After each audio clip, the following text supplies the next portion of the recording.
To get from this way of farming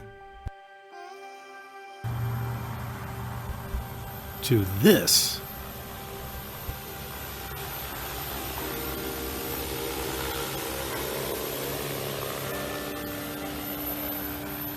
you need this, and especially money flowing through this, digital money. That's the gateway to a whole new world of e-services and innovations, apps that are going to transform agriculture in Africa. In fact, it's already starting to happen in places like Kenya.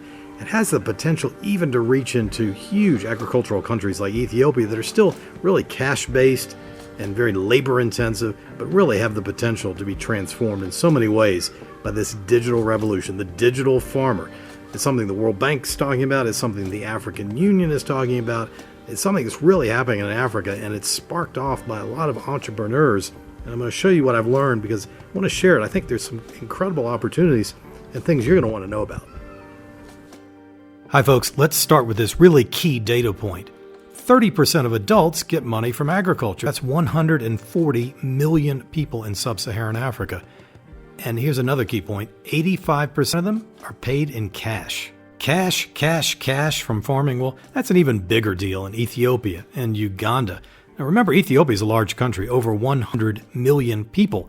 So entrepreneurs spot a big opportunity here to disrupt this inefficient cash system and introduce new services like this pioneering social enterprise that connects small farmers with big buyers using this digital platform. Check this out. Truetrade has developed a network of village agents to source from farmers, for which they earn a commission. The farmers are paid using mobile money to lower the risk of moving cash in rural areas. Truetrade's award-winning software platform, the Trade Transparency Service, allows us to track produce from collection to delivery, giving end users a unique line of sight right down the value chain to the smallholder farmer. For farmers, this means they get visibility up the value chain.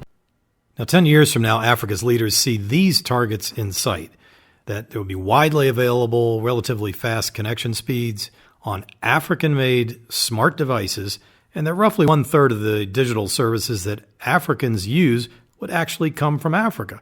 Well, some of those are already underway, and you can check them out. Here's one of my favorites, which is aimed directly at the farming sector. Once I enter the phone number, I would also enter the service he wants, Lao, and the service date is September 8th. Measure the size of land for his farm by tapping on the coin icon next to the acre name. Tap on that coin icon and it will load this page. Then we will start moving and measuring the size of land. Start moving. So we will move around his farm boundary and it will keep on tracing it as I come back to point A, which is the point where I started measuring the land. And you can see the land area is 0.2 acres. Now you can charge the farmer and tell him about the pricing based on what you see.